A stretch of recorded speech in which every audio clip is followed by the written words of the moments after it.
ગુજરાત રાજ્યની કેબિનેટ બેઠક યોજાઈ હતી, જે બેઠકમાં વિવિધ મુદ્દે ચર્ચાઓ કરવામાં આવી। આ કેબિનેટ બેઠકમાં દ્વારકાથી સોમનાથ સુધીના 200 કિમીના લંબાઈના કોસ્ટલ હાઈવેની બંને બાજુ વન વિભાગ અને સદભાવના વૃદ્ધાશ્રમના સંયુક્ત ઉપક્રમે આશરે 40,000 જેટલા રોપાઓનું વાવેતર કરાશે તે અંગે નિર્ણય થયો તો વર્ષ 2024-25માં હરિત વનપથ યોજનાને મંજૂર કરાઈ છે। આ યોજના અંતર્ગત કુલ 70 હેક્ટર વિસ્તારમાં 70,000 મોટા રોપાઓનું વાવેતર કરાશે। સદભાવના વૃદ્ધાશ્રમ માનવ સેવા ચેરિટેબલ ટ્રસ્ટ દ્વારા રાજકોટ જિલ્લામાં વૃક્ષારોપણ માટે વન વિભાગ સાથે ₹10 કરોડના MOU કરવામાં આવ્યા હતા।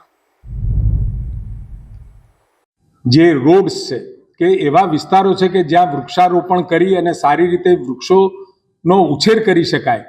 એવી જગ્યાઓ ઉપર કે જ્યાં આગળ રોડ આવેલા છે એવા રોડ ઉપર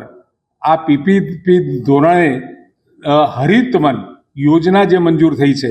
એમાં એમને સામેલ કરવામાં આવ્યા છે। રાજ્યમાં ટ્રી કવર વધારવા અને રોડની બંને બાજુએ હરિયાળું બનાવવા 5x5 અને 6 થી 8 ફીટના રોપા ટ્રી ગાર્ડ સાથે વાવેતર કરવાની આ અગત્યની યોજના છે।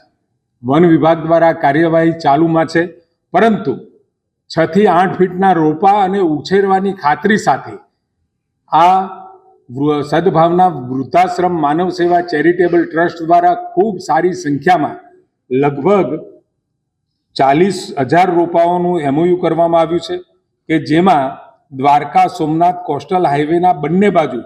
200 કિલોમીટરની લંબાઈમાં વાવેતર 10x10 મીટરના અંતરે આશરે 40,000 રોપાઓની કામગીરી થશે અને રોપા દીઠ અંદાજિત 3,000ના ખર્ચે પ્રથમ વર્ષના વાવેતર અને 3 વર્ષની જાળવણી સંસ્થા દ્વારા કરવાની રહેશે અને બંને આમાં ખર્ચમાં પણ સરખી હિસ્સેદારી ભોગવશે એ પ્રકારનું PPP મોડલ હેઠળ આ નવતર અભિગમ આપણે હાથ ધર્યો છે।